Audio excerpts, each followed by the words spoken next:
Pada zikir pagi, kalau kita ada sesuatu hal yang mendesak, zikir apa yang lebih singkat di pagi hari?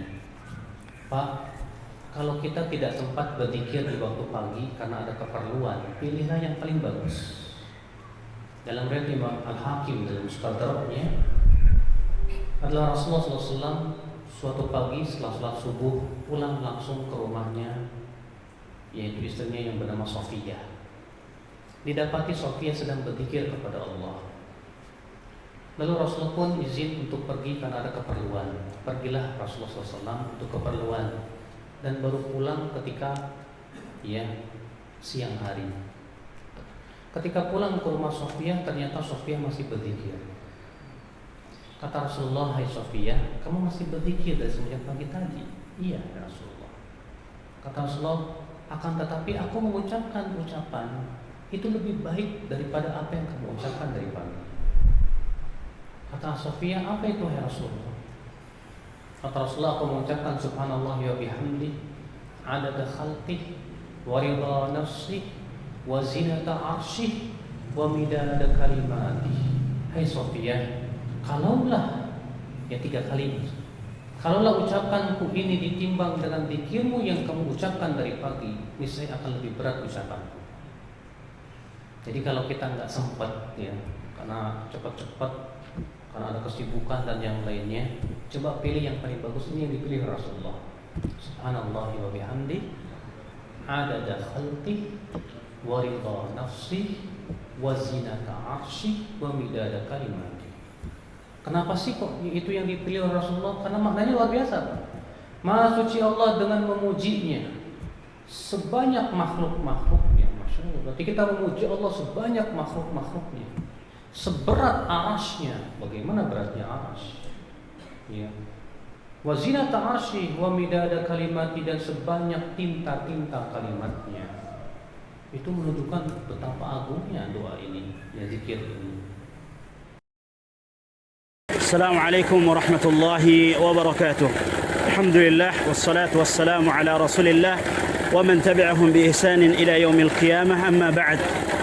Wa minal ma'lum bahwasanya membaca Al-Qur'an fadluhu 'azim. Keutamaannya sangat besar. Dan ini adalah silah, penghubung antara seorang hamba dengan Rabbnya Allah Azza wa Jalla. Oleh karenanya Allah Subhanahu wa taala berfirman di dalam surat Fatir, "Innal ladzina yatluna kitaballah."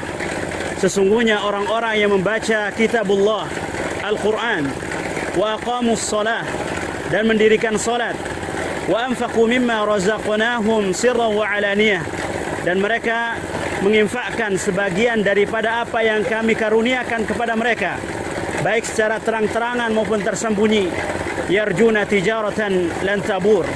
Mereka mengharapkan perniagaan yang tidak ada ruginya, liwaffiyahum ujurahum wa yaziduhum min fadlih wallahu ghafurun syakur.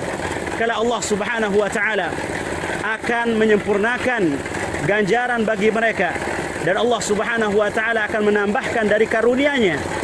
Tidak semua kita diberikan oleh Allah Subhanahu wa taala kemudahan, karunia untuk membaca Al-Qur'an. Ada orang-orang yang tidak bisa membaca Al-Quran, namun Allah Subhanahu wa ta'ala masih memberikan mereka kesempatan untuk menggapai pahala seperti orang-orang yang membaca Al-Quran, seperti orang-orang yang menghafal Al-Quran. Ingatlah sabda Rasulullah sallallahu alaihi wasallam, "Man da'a ila huda kana lahu minal ajri mithlu ujuri man tabi'ahu ila yaumil qiyamah."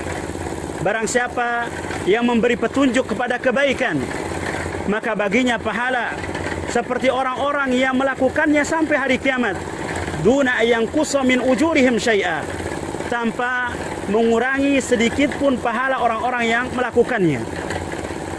Maka alhamdulillah, antum bisa lihat di belakang antum, di layar antum, tahap pertama TBK Backing 002 Abu Said Al-Khudri.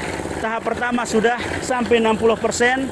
Ya, ini semua dari andil antum yang berusaha mendapatkan kebaikan dari orang-orang yang membaca dan menghafal Al-Quran. Maka insya Allah ke depan Di tahap yang kedua kita akan memulai tahap untuk pemasangan atap yang insya Allah akan dikerjakan segera setelah tahap pertama ini selesai. Kami terus meminta dan memohon kepada Allah Subhanahu wa taala terlebih dahulu, kemudian andil-andil antum. Wallahu taala a'la wa alam wa jazakumullahu khairan.